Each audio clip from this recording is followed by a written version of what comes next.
Hot Top Sports, where the takes don't miss. The prof with the stats, the champ with the fist. Water bringing fire, cowboy tie riding bold. Bulls calling bets, watch the stories unfold. And it's truly eyebrows running the show.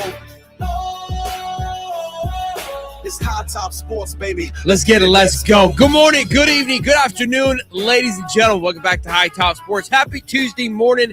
Happy, I guess, start of the new college football season, right? It's official. We're moving on to the next year. We had ourselves a phenomenal football game last night. If you missed our watch party, it was an absolute blast. We talked everything but football, but we had a great time like we always do. Cody is having a rough day. I'm not even sure he's going to make it to the show because his Miami Hurricanes lost. Oh my God. Just stop it. Just stop it. Oh, boy. Gators land a tight end we'll talk about. And the conversation that continues to be brought up, we haven't talked about it yet, but I feel like we should. It's everyone's going to say for the next couple 2 weeks. Is Miami the greatest, Indiana the best college football team ever?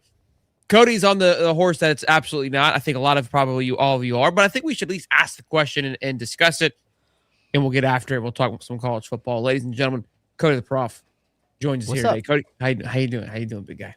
I'm good. Hoosiers got the win.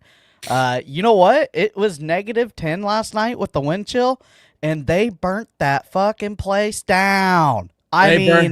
Oh boy, the Bloomington was absolutely electric. You know, they've been waiting 140 years for this. 140 years for them to hoist a national championship, bring it back to little old Bloomington, Indiana. Hoosiers too. I don't know if I would say it's in the works, coming to a theater near you, probably in the summer. But Hoosier 2, the movie. Okay. I mean, you know, for a state that's big on basketball, you know, we're a football state now. I don't know. We might have a 5-star coming down the pipe, you know, now that Kurt Signetti's hoisted national championships down there in Bloomington. I mean, you know, heck of a run for the boys. Your famous take, your icy cold take, there will never, ever, ever be a undefeated team again in the NIL era. It's dead. No, it was dead. That's not what No. My take was when we went to 12 teams, not the NIL 12 era. teams. 12 teams. Yep, won't happen. Will never happen again. It started this year. Yeah, look, it's a cold one. I mean, it's a cold one, no question. Yeah. It's not up there with your Chiefs take. No, not near as egregious. It's close because I don't know. It could be pretty close. I'm in all of it. I'm glad it happened. I was really kind of, in a debacle last night because, I mean, I don't know. I'm in awe because of it. And again, I think that speaks to what we're going to get into a little bit later on of like, is this one of the best teams in college football of all time?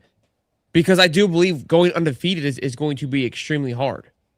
Now, I do feel like their schedule of the Big Ten was very favorable, but you're playing a lot of intense games in the playoffs. We'll get into that part here in a minute. But yeah, I love that my take's already cooked. I'm going to say it again this year, though. There will never be another undefeated team. Kurt Signetti's going to say, hold my beer, we're going back-to-back, baby. No, I don't know if that will happen. I don't know if they have the infrastructure for that, but we'll see. We'll see what they do this year. Let's let Bloomington enjoy the win. I mean, his brother already entered the portal, by the way. Oregon, what? Fernando's brother already hit the portal 2 minutes ago. I'm not even joking. That's wild. Yeah. So, you know, there are teams out there that are spending a lot more money than Indiana that don't have a national championship. Oregon Duck. You know, just saying they've never won one. But you know, it was the best national championship game that, from a game aspect, that I think we've seen in probably 5 or 6 years. It was one of the best games we've watched in a very long time. Just the cleanliness on both sides was exceptional to watch. It was fun to watch. The block punt, I mean, looking back at it, that was the game winner, which, just thinking about how sloppy that was, and just it wasn't necessary. You brought 4 guys. How he got back there, I don't know. That guy's gonna get cooked on the internet for the next couple of weeks on Miami. That just let the guy walk by him, basically. But you had a block punt and then an interception. I mean, the team that created, and I look, special teams won the game personally. And that was one take that I said at the beginning when you realize, I'm like, it's gonna make someone making a a special play for the difference here because nobody was budging. Nobody's making any mistakes. I know Carson Beck for the interception. I think circumstances changed that a little bit. You're forcing balls where you typically wouldn't because you're trying to score pretty quickly. But yeah, bad throw by him. But the game, I mean, yeah, like you said, the game was one of the best we've watched in quite some time. When you think of a national championship, it was truly the two best teams going at it, and it was a true chess match of who can outsmart who and adjustments galore. I think, look, for one thing, and I've been hating on Miami, which has been an absolute blast to do. It's been fun, and I don't think any Miami fans are going to be here today, which is awesome. But look, they did a hell of a job. They adjusted well. I think Mario and those boys have they did something special. We followed them since obviously Napier got there, and they have their own little blueprint, and it worked and got them to this point. It'll be interesting to see what happens next year. I think they're going to lose a lot of people, and that'll be kind of something that's interesting. Both teams took two different blueprints to get to where they are, if you think about it. And one obviously going the older route, building through the portal. They kind of went the old-fashioned way too, though, because those guys they got were from JMU. It wasn't like they got 23 random dudes that were 25 years old. They were all, a lot of that was from JMU, but they still had their own blueprint. And then, of course, Miami built through the trenches over the last 3 to 4 years, right? So they're at their peak in that trench perspective. And now, from a quarterback view, I don't know where they're going to go because they're trying to get Minson from Duke. So it'll be interesting to see how both teams respond. Indiana obviously went after the portal. They only got about 15 guys, so that's gonna be another interesting one to watch. But nonetheless, they did well this year. You know, I gotta say, not to toot our own horn, but I'm gonna have to. You talk about two guys that were absolutely dialed in on what was going to happen before it happened and how we thought the game was gonna play out. You know, it's these two non-ball knowers right here, bud. I mean, I think we called it. We called the Beck INT. I had the prof pad out, schemed up a couple run plays that Miami used and scored on. You know, we pretty much said how it was gonna go, both of us, and so you know, not to toot our own horn, but you know, for people that are always thrashing us in the comments, go watch it back. We were dialed in.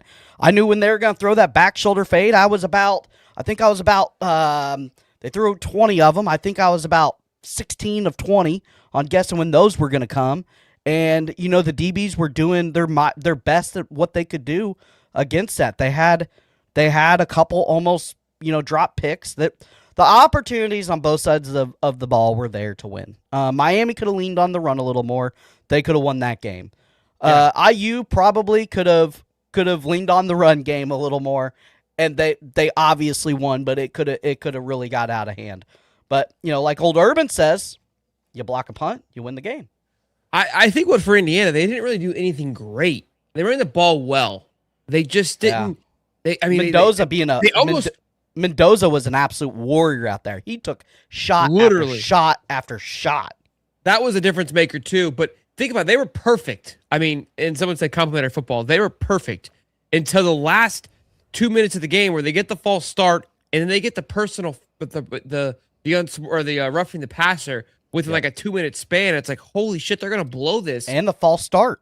Because they didn't, the false start, then the personal foul. They didn't have any mistakes. And I think that's what kind of created this pressure cooker of like, who's gonna fumble the bag here?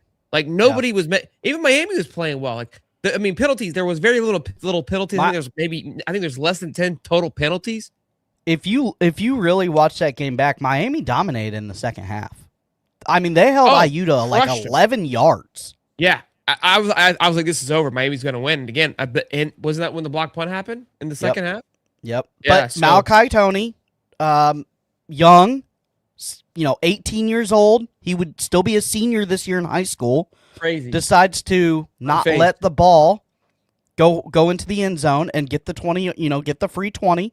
For the touchback, he decides to try to make a play, and we're not obviously dragging him, young player, and if he takes it back, with hindsight's 20/20, if he takes it back for a touchdown, he looks like a genius, and so when you have somebody that electric, it's kind of hard to tame him, but he decides that I'm gonna receive this punt. He gets stopped at the 4-yard line, 5, not great field position. They play calling on that drive was absolutely terrible. They don't lean on the run. They should have leaned on that outside zone play that scored them the touchdown earlier. And they have to punt, and IU brings the pressure, and they block the punt. And as soon as that happened, it felt like Miami couldn't get the momentum to swing back their way. This is a game heavily in momentum and feeling, and it felt like once the punt block, it was like, oh, like this is done for. Stick a fork in you. And then Beck had his shot to win it, and Beck did what Beck always does. What does he do in the most important times? He usually throws a pick, and they baited him into that as well as you could. I mean, as well as you could bait a INT. They did it, and he throws a deep shot for the touchdown, and it gets picked off. Game over. Yeah, it was. Again, I mean, like you said, the games, it was definitely a game of inches last night. It was back and forth, and Miami had all the momentum in that second half. I mean, the adjustments they made were incredible to watch, but Indiana State stayed true to themselves. Look, we obviously talked about like the cheating scandal that could be happening, but the tackling that Indiana did last night, just the discipline. I mean, coaches are going to be watching this back and trying to. We made the joke of like, dude, who do you, like? Because he must have all his parents locked up in a cage somewhere because the way these kids played. Again, and does age have a factor into it? They're just well sharpened, well disciplined. You almost have like a junior NFL team, and this is what you see the difference between NFL and college. Like everybody just executes everything perfectly, right? And obviously, when you're in your 22nd, 23rd, you're 23 years old, you're a little more experienced. You understand what's at hand. You're a little more disciplined just because you're older. But I mean, I was just in awe with how clean the game was. Look at the safety. Look at the safety play on the tight end. Had the wherewithal to spin his body. That guy pawns on Indiana, bro. Hit him with the shoulder. He hit him with the shoulder, not to get the targeting. Like a 19, 20-year-old safety. I mean, gets the targeting every time. 9 times out of 10. Blows that tight end up. Did you see Mark Fletcher punch somebody at the end of the game? Yeah, I did see that. Oh my God. Those two were going back and forth the entire game. They had got separated earlier. I think that was a defensive lineman and him that got into it. All right, let's talk about this because there's two things people are talking about. Like, hey, Miami's gonna be done next year. When you take a look at their depth chart, goodness. And then I want to, This was the year. Yeah, it reminds me of that FSU team that went undefeated, and I said it all year ago. Wasn't as heavily about Miami winning this year, but. Or about the same way Miami this year. Earlier on, I was, but yeah, this team was old. So they have their wide receiver, senior transfer, he's gone. CJ Daniels, senior transfer, he's gone. Obviously, Malachi Tony is fine. Their left tackle, senior transfer, he's gone. Left guard, Matthew McCoy, he's a redshirt junior, he probably gone. Senior Brockwood James, redshirt senior transfer, he's gone. So right now, one returning starter on that on the offense right now. Right guard senior, right tackle junior, which is Francis Mago, but he's gone. He's already being projected to go first round. Tight end senior transfer, he's gone. Quarterback, obviously he's gone. And Mark Fletcher Jr., they're expecting him to enter, gone. Then you go to the defensive line, Ruben Bain, he's projected to go top 5, gone. Nose tackle senior transfer, gone. Defensive tackle Ahmad Moten, redshirt junior, gone. Edge, Akeem Mesidor, redshirt senior, gone. West linebacker, Mohamed Tor, redshirt senior, gone. Middle linebacker, senior, gone. And then you have safety, senior transfer, gone. And then your nickelback, senior transfer, gone. So 4 returning starters. Easy. Golly, brother. And I don't think they were that effective in the portal. Do we have the comparison of Indiana? Is it the same way there? Well, we already said that. Yeah, they lost 30 dudes. I already said that. Yeah. Let me see where I don't think they've been that active in the portal either. No. They have 8 guys leaving and only brought in 4. And I don't think their recruiting class was anything to like. It was good. It wasn't like it. I mean, they have a lot of guys. They had 31 commits. So that was a lot. But still, they're trying to backfill. Yeah. Yeah, I said it last night. I've been watching that team. I was like, Miami's gonna have 10 NFL draft picks, maybe Yeah. more, maybe more, maybe 15. Yeah. And it's what do you do? What do you do? You're behind the 8 ball now.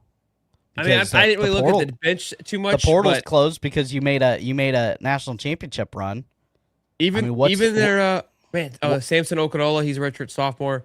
Their other centers are redshirt seniors. So he's gone. They're going to be looking at a sophomore. This is what I kind of talked about with with Florida. Like, I'm going to do a whole project on this because everyone's freaking out about Florida's offensive line. It's like, look, let's take a deep breath because the only thing that really matters is who we're going up against, and that's where our line. Obviously playoffs are going to play a factor too, but how does our line bode versus our competition? That's what we've got to look at first. Let's start there. And I don't think it's as wobbly as you think, but that's a conversation for another day. What are the chances Chris Paul goes for one of the NFL openings? There's 8 open. To only get 4 guys in the portal, they completely. I mean, that's been their bread and butter. Who are they going to go get now? What's that? Who would they even go get now? I don't think he does that to his alma mater, though. No, I think he's happy with where he's at. I don't see him leaving, but it's a thought. There is a ton of NFL people, a ton of NFL teams looking for a head coach right now. Let's have this conversation. Almost 4 strong, and be sure to smash the like button and subscribe. At first you're like, why are we having this conversation? But I think it's a reasonable conversation. Like the fact that we're just brushing it off. I mean, LSU fans are going to brush it off because they're egotistical twats. That's fine. But obviously the conversation is this the best college football team of all time? Now, there's 2 ways of looking at it. From a player's perspective, from an individual player perspective, hell no. Hell no. Like, you're not looking at this team and you're not going to look at look at the NFL, all those guys played for this national championship team. Maybe we will. I don't think we will. But they don't have the star power to those other teams, and I understand that. But again, I still think that Ohio State team last year was one of the best because of the path they had to get to this point is more impressive than a lot of teams that we've seen over the last 20 years. I think these two championships were probably harder than any other ones because of the 12-team playoff, having to play more competitive games. You can't look at me. Look, you can talk about who they played. I understand that. And again, Joey Burrow looked better in the championship game, had better more yards. I understand all of that. I'm not taking anything in that away from anybody. I know that the star talent on all these teams was great, which almost makes the argument better of best team ever because the team came together and did something incredible. And I see people saying that's the best story of all time. And it's like, okay, if it's the best story of all time because you know what they accomplished in the turnaround, they were the worst winning. Bro, I saw the thing last night, at least if I saved it or not. It showed their winning record over the last 10 years. It's unbelievable. I don't know I don't think I saved it. It was gross. They had 2 winning records over 20 years. And those winning records were terrible. Terrible. I don't know. It's a fun conversation. It always happens. We didn't have it much last year. I thought the Ohio State team was very talented last year, but obviously losing Michigan kind of loses its lust a little bit. I mean, you go undefeated in a year that was, again, I don't know, a very impressive year to go undefeated. It's definitely up there. Definitely one of the greatest stories of all time when it comes to sports. Just thinking about the turnaround, but they didn't leave any stone unturned. You know what I mean? So yeah, for sure. Not the greatest team I've ever seen. Definitely one of the greatest stories. I mean, this goes up there with, the Miracle on Ice. I mean, just one of those stories that you sit down and your kids are like, "Oh, Dad, what happened when the Hoosiers won the national championship?" And you're like, "Sit down, son. Let me tell you a great story of our era." His name was Kurt Signetti. Nobody knew who he really was. But yeah, it's a classic, timeless Cinderella story that we all love. This is as good as a Cinderella story as I want. I don't need a G5 Cinderella story. Okay? So let's go ahead, get them out of the playoffs. Indiana, some of these teams that have never made it, now that they're coming up and able to win it, let's just roll with that. But yeah, I think it's one of the greatest stories in sports of all time. Yeah, so said not even close top 10, honestly, from our team perspective. Both '06 and '08 Gators would have blown this team out. And I guess that's how you have to look at it. If this team went up against that LSU team, those Florida teams, who would win? And obviously that puts things into perspective. But Oh yeah, they kill them. I mean, you have to ask the question: if this was a Nick Saban Alabama ran football team, I think the conversation would be different. That's all that I'm saying. I think it would have. I mean, obviously, it would have more stars on there as well too. And again, I understand from a star perspective and just talent wise, it's not in the conversation. I don't think that this team would even beat the Georgia team, that they had that great defense with Carter in them.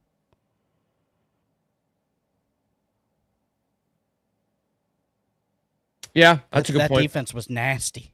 Yeah, that's more relevant. I can remember that team a little bit better. But yeah, I guess, and that's a good point too. Is just kind of showing you where the league is, right? Like, it's not to take anything away from what Indiana did, but No, there's just a ton of parity, which causes these teams to may not be as stacked and as talented as they once were over the years. So yeah, good point. I think it's a healthy conversation. I think I'm glad we talked about it. But again, definitely one of the best stories of all time. Cool that we got to witness it. And I do want to play this clip though, because I love this clip from Mark Cuban, because we've talked about this all the time about spending money. And I believe when Mark Cuban, what he's saying here is accurate. I don't think he's just saying this to blow smoke. And if you look at Indiana's team, like they're spending money, but they're not just buying, they're not Texas Teching this. yeah, Right. So this where kind of like, I love this because I was like, this is what I try to preach about the Florida fans of like, this was the 70th talent. This was the 70th composite ranked football team. Yep. It wasn't about just buying stuff. It was about actually, coaching football games. Here's what we had to say. I might get in trouble for this, won't I? And I want to ask you, as an investor and somebody who wants to pour money into this program because you want to continue to build this success, how do you mitigate the risk of overspending, overpaying, and then you're in a situation of where you're not getting that return on investment, or you lose the blue-collar element of your program? Sure, it's a great question. I talked to Scott Dolson, who should be AD of the year on the planet, and we talked about that specific thing. The minute you start chasing the most expensive people coming out of the portal, you lose your identity.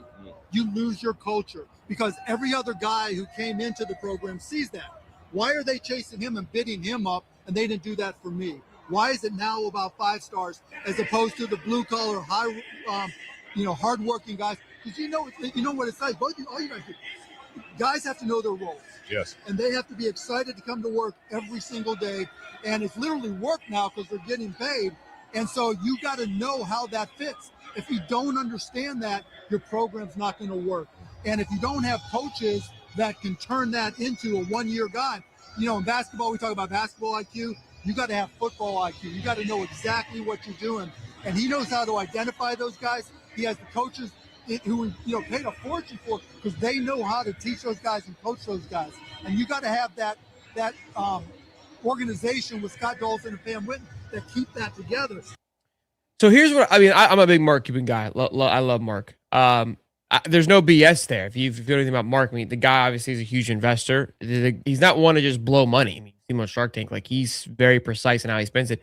And think about, I mean, he owns the Dallas Mavs. I mean, I think he may have sold them now, but at one point he did.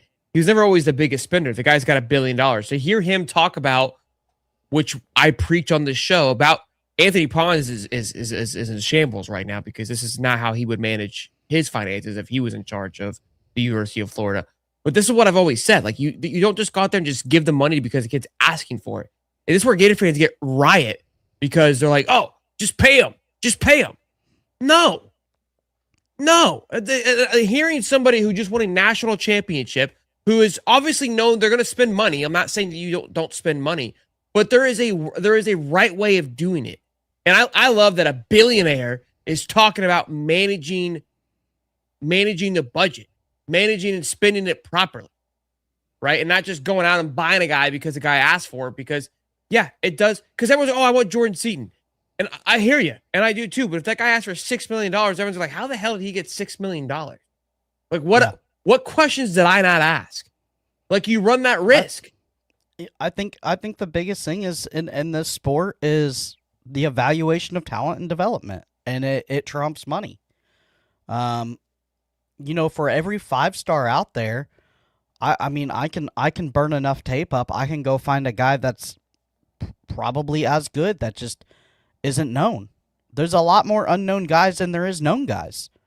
I like truthfully, go look at the NFL. Like there's a bunch of 3-star guys out there. I mean, I think like 60% of the NFL is 3-star guys that just worked their way. They grinded their way. They went to a small school or what have you, or they had a setback. They got in a little trouble or what have you. But, it's not once you know what you're looking for, the human body and the athletic ability is easy to see on tape. It's not rocket science. I mean, I predicted a bunch of good ones, and I circle back to Jaden Jackson for Oklahoma, 3-star out of IMG, and when he went to Oklahoma, our Oklahoma Sooner buddy was all fired up about David Stone, and I was like,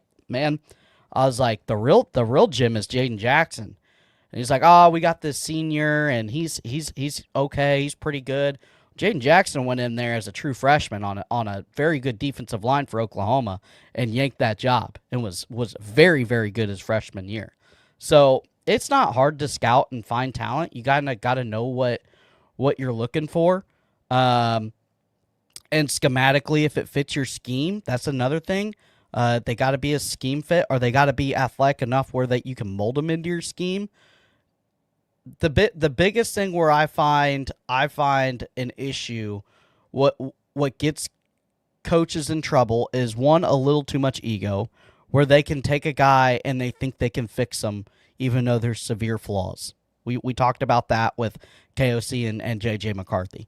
And then the other part is listening to boosters a little too much and going out and paying all this money for this 5-star guy, because when you miss, when the 5-star swings and misses, it's going to cost you your job, i.e. DJ Lagway and Billy Napier. Like the development of DJ Lagway was absolutely terrible.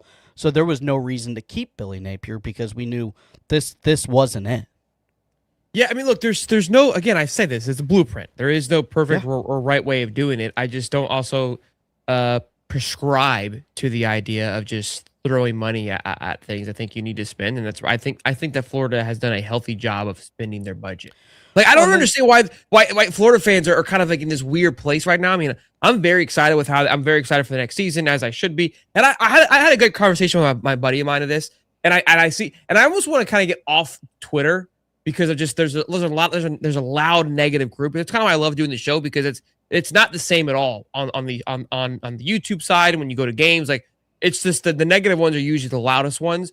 But we were talking, my buddy's a Jags fan, and we were talking about Caleb Williams, and we just weren't big fans of Caleb Williams, and just kind of, I was frustrated with how he handled the game a little bit, but he's grown a lot, right? And I'm not a huge fan that he paints his nails. I think it's dumb, but yeah, my buddy was like, yeah, him too. I was like, but you know damn well if he was wearing a Jaguar uniform, you'd paint your nails and be all. And he goes, oh hell yeah, I'm a Jaguar through and through. I'm a supporting guy. And I was like, that's what like we get away from, where I get flack for it. It's like I am a Gator, so like, yeah, I'm going to be obnoxiously invested in my team and support this team wherever they go. And it's fine being critical and asking these questions, and I think that we've gotten a lot better at that. But there's a point. We're here because we're fanatics. That's what started this whole damn thing. So as much as I mean, I'm going to do my best to obviously be, whatever, neutral about it. But I'm fired up for how they handled it. And I think that it's not getting enough credit for how you still have to go coach the football team. Regardless if they signed the number 1 recruiting class and the number 1 portal class, that you still got to go coach those guys, right?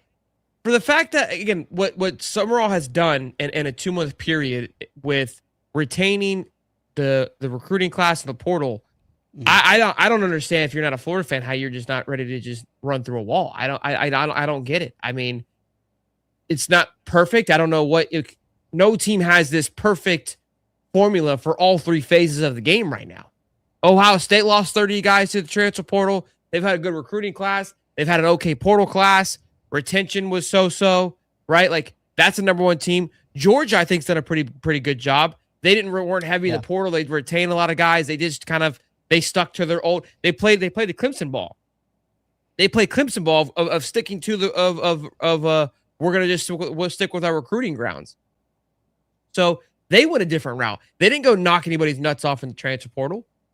So do they suck? You know what I mean? Like, are they cheap? LSU is spending money because they lost 35 dudes, bro. Yeah. They're gonna spend money. They have to. Yeah, and here's another thing is, this is just one way. There's multiple ways to skin the cat. This is just one way that worked this year. If Texas Tech wins it next year, then everybody's gonna say, well, they bought all the 5 stars. Like, obviously that's a proven way to win. So it depends, dude. You gotta get the right bounces. The schedule's got to be halfway decent for you. That's something that Florida has really combated the last couple of years. Is just a non-favorable schedule. The hardest schedule the last 2 years. I would love to have it play this and play that. And it's like, look, that is a huge factor. It's not necessarily your schedule's easier, but it allows for you to find your footing in a world where it's really tough. Here's the other factor too that needs to happen, right? Because I was talking to my buddy about this as well too with the Jaguars. And again, it's 2 different worlds, but it's fun. Like, it's fun watching the Jags. There's a lot of optimism right now because the team is still young. Obviously, they just brought in a whole new front office and coach too. And I'm like, and both coordinators are being targeted right now for head coaching jobs. But him and I were discussing this, and this is where Florida has to get to. You can't build like you. I mean, that you can always build in college football, but you have to have it's a front office now, just like the NFL. You don't run on dynasties and do great things without a core front office, a core coaching group, and then a player or two that you can rely on, right? College football is a little bit tougher because the window's so short compared to the NFL, where you can sign a couple dudes to kind of create that other foundation, right? Another layer. But that's the thing is, like, the Jaguars are in a good place because they finally hired a good GM. They've got Tony Baselli at president. They feel like they've got their guy, Liam Cohen. And even though both coordinators are being targeted, well, they hired those 2 guys. Those were their first two coordinator hires they've made. And if they found those 2 guys on their first go-around that are already being targeted to be head coaches, then that's a good problem to have. You can't get in this world of like, well, we can't lose our OC or DC. You're always going to run into that. So my point to that is that this is where, like, the John Summerall hire is massive. The strength and conditioning coaching hire is massive because that guy probably more than likely won't go anywhere. And then, of course, your GM with Caldwell is going to be massive too. So there can be some cohesion because that's going to be your base. That's going to be what's hopefully consistent for the next 4 to 5 years. Because think about DJ Lagway, like, was supposed to be the guy. We had him for basically a year and a half.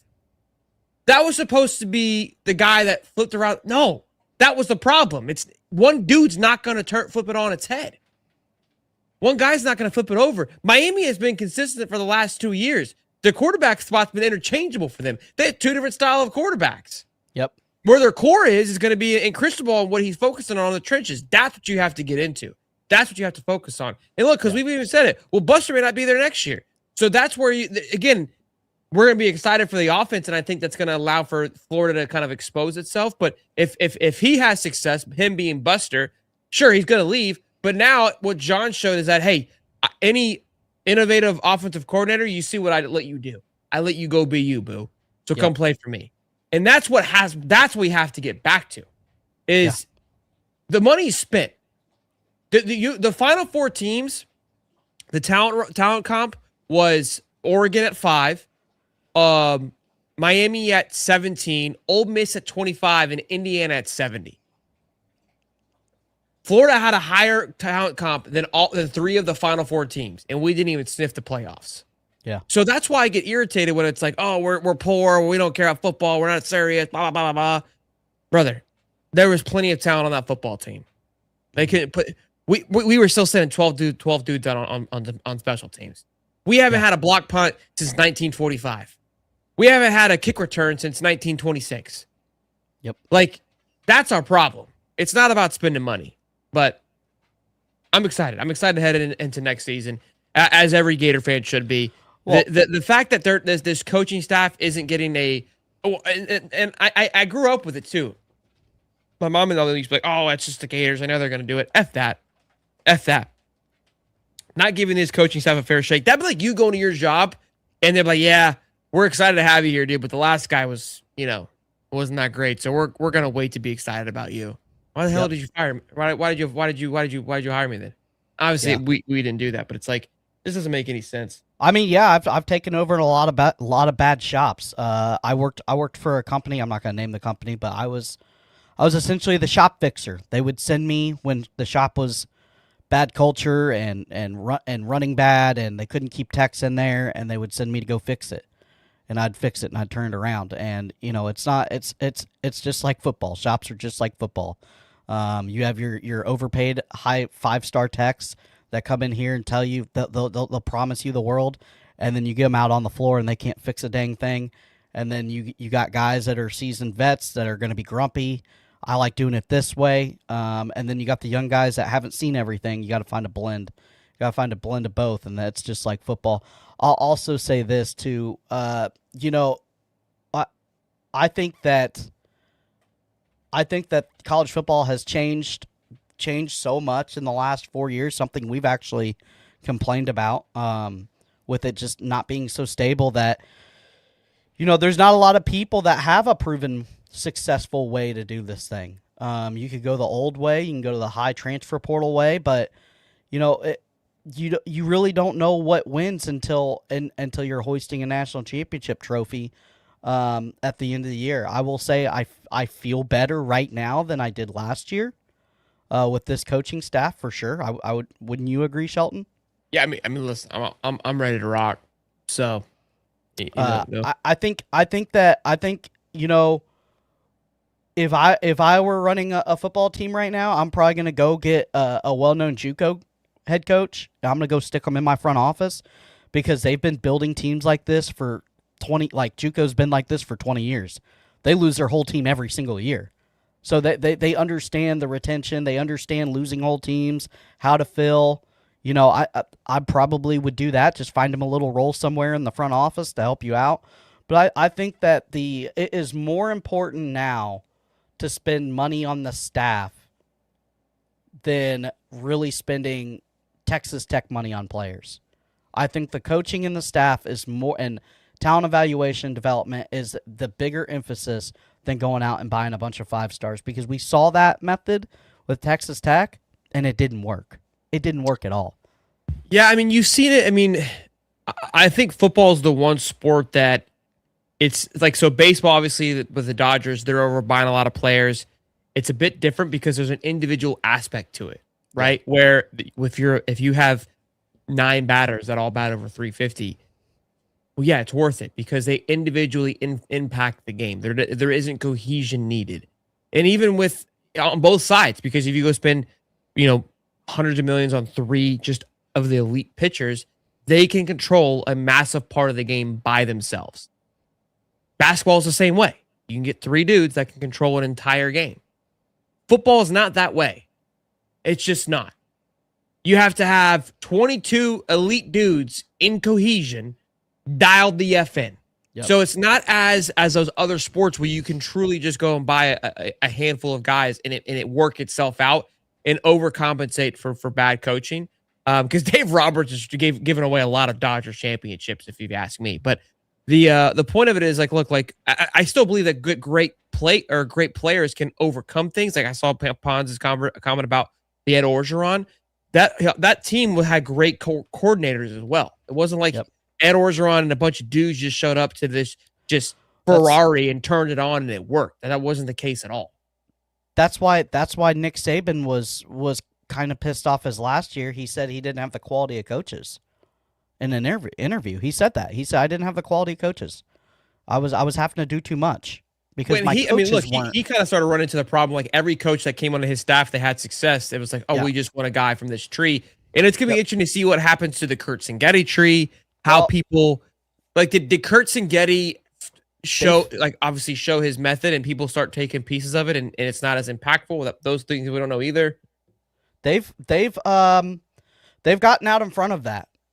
They signed their OC and DC to big long deals. I think with possibly no competes. So they're locked in for a couple of years at least. And those OCs and DCs came to with him from JMU.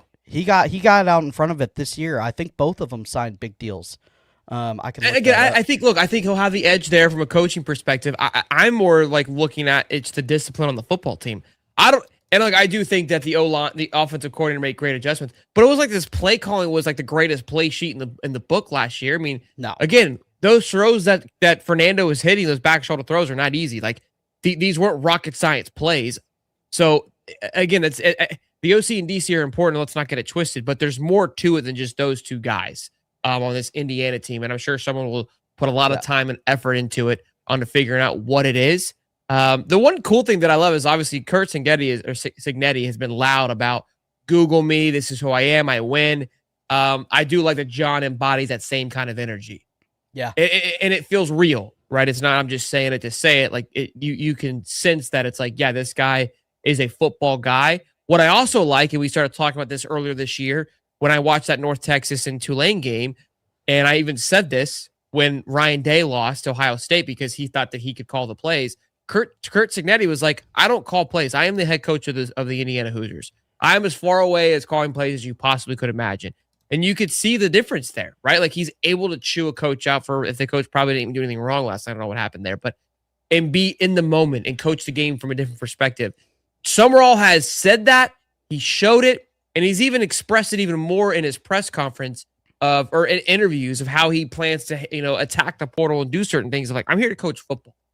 And I like those. Those are nice qualities that I like to see my head coaching have. Will it translate? That part you'll never know. But we're in January. So I know that we're going to get flack. Uncle Lou loves it of like, oh, we hear it every year. You guys are going to win. That's what you do as fans. That is the vicious, toxic cycle that you go through every single year, as does Georgia. Georgia hasn't won a playoff game in 1,000 days. I get it. At least they've made the playoffs, but to a Georgia standard, they're probably starting to get a little irritated. They're not going to be okay with just John Calipari and this thing making it to the first round every year. At some point, they're going to be like, yo, McDermott, you're gone, brother. So, yeah, let's talk about that. So they did just sign extensions this year. They both signed a 3-year extension. Shanahan's compensation will be $1.7, $1.8, $1.9 million across the next 3 years, and the DC is paying $3 million annually for the next 3 years. They're locked in. They're not going anywhere. $3 million? That makes him one of the highest paid defensive coordinators in the country. Got out in front of it. He got out in front of it. He knew it was coming. No, I mean, great move. I'm not hating on it. I think that you keep that stuff as close as possible. And again, that's going to be a difference that a lot of teams have to go through. Miami's coordinators, they could be being poached here. I mean, that's going to be. I mean, Kirby's dealt with it for the last couple of years, right? This is going to be his. He's kind of kept some things intact, but he for a bit there was getting poached. I mean, think about you had Dan Lanning, you had Fran Brown, you had Sam Pittman, you had Tucker. Like boys were getting plucked every which way you looked, and that's also the hard part of winning championships. Even the 49ers basketball team, they had a lot of assistants get plucked after their championship. Yep, that's what happens when you have success. Everybody wants a little taste of this success, and they want the blueprint. They want the secret sauce. And I'm sure when if and when Florida hosts or hoists a national championship in the Summerall era, I'm sure that we might be under the same thing. I mean, if Florida goes out and wins a national championship next year, right? I would say Buster Faulkner's gone. Like, there's no ifs, ands, or buts about it, right? I think he's gone regardless. I don't see him staying, but we'll see. So, which is not a bad problem to have when you're winning. Nobody wants a bunch of coaches from a losing team. They want winning coaches. So when you're winning, you're gonna. That's a part of it. And as a coach, you have to be not only an evaluator of football talent, but you have to be a dang good evaluator of coaching talent. And that's another thing that some coaches struggle with. Nick Saban's probably one of the best. He was like the rehab of wayward boys. You get a DUI, you punch your girlfriend or what have you. You just go to Alabama and 3 years at Alabama and you're getting a head coaching role somewhere in college football at a Power 5 level back then. And he kind of had that little train of the wayward boy camp. You got a drinking problem or what have you. You go to old Nicky Saban and he'll fix you right up. No doubt. No doubt. Real quick though, Florida Gators landed as a tight end. We talked a little bit about it last night on the watch party, but Evan Chica, because I don't probably not how it's pronounced, but it sounds good to me. I can't remember where he's from. Doesn't really matter, but chose Florida over the likes of old Lane Kiffin in Alabama. So in good company. This adds our 27th commit in the portal, our third tight end from the portal. We got the kid from Georgia Tech. That very excited about the Georgia Tech kid. We lost Livingston. Livingston went to Baylor with DJ Lagway. You have Amir Jackson coming back. Obviously, we got Lakata Dupree, who I think is going to be really good from JMU, and now this young man Evan Chica. So you got 4 tight ends now on top of Hazy Kent that's coming in. Again, he's labeled as a tight end, big boy.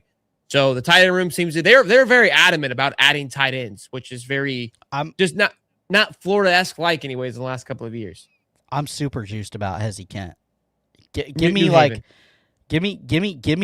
that like what's his name for Georgia that was pretty good. Big O. Give me a guy like that. Washington? Yeah, he was a stud. And you turn on that Hezzy Kent tape. They did give him an ultimatum. They from what I have read and heard, they told him he had to get his weight under control if he wanted to play tight end. And I think that they've done that. And so if he's 100% about being a tight end, they are giving him the path to do that, and I like that a lot because this staff could have told him, well, that was the last staff that told you can be a tight end. You're going to offensive tackle guy, but he wants to play. He wants to play tight end, and just having that big body, big frame on goal line packages and stuff like that. We saw that last night, how much that can help you in the run game. You can get him out and get him in motion and get a little lead block action going on those wide zone plays and really open up a big hole. So I'm super excited. Tight ends take a little bit to develop, but I'm super excited. He's going to be a guy I'm watching heavy and hard over there during the spring game to see what he's looking like. Yeah, if he's in that room, it's gonna be nice. We lost obviously Livingston like to Baylor, like I said, which was our highest rated tight end. But Lakata Dupree has a 72.5 grade from PFF, so that's something to keep an eye on for sure. Along with Luke Harping from Georgia Tech, another great grade, 64.7, and of course Amir Jackson didn't have the greatest grade, but we know kind of what his upside looks like. Great passing grade, and then Evan Chica will be our lowest rated tight end with 57.7, but it looks like he came probably from JUCO if I had to guess. Just given that he only has 1 year of grades. And then, of course, you add Hezzy Kent. And, again, he's, 6'7", right? He's massive. Yeah, he's 6'7", 315. But, again, we've watched his film. He doesn't move like he's 315. No, not at all. They've got him listed as a tackle on 3. So it'll be interesting to see how that shapes out, because I'm pretty sure he got his grade from as being a tackle. Yeah. I think he wants to play tight end though, and let's say he can get his weight down to 285, he could really get moving. I mean, I'm okay with a 285-pound tight end. Oh, no doubt. I don't care. I mean, look, just go play. Hit the football field. Okay, whatever gets you on the field, I'm down. Let's see. Yeah, Indiana players can now enter the portal. They're losing majority of their team to graduation in the NFL, but man, that white 6'4" wide receiver Charlie Becker is going to get huge offers from everyone in the portal. It's going to be interesting to see how they navigate now, right? Miami, too, probably going to lose a few. Both teams were souped up with very old players. We just talked about it. And now both are going to be, subject to losing guys, or I can't even say the word right now, can lose guys to the portal. I'll look at that in a minute just to see, because I know that his brother, Fernando, has already hit the portal. Isn't that wild? Yeah, he's already gone. Just won a national championship. You saw your brother win a national championship last night. You're leaving? I mean, it's probably was already processed, right? It was finally announced because it had to have been processed. Well, I guess they get a thing. I don't know. I wanted to show this, and then we're gonna rip. This was my favorite picture from last night that I saw. I loved it.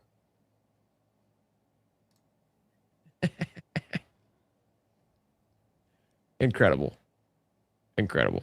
I know Cody was in shambles about it, but oh my god. Well, good show, boys.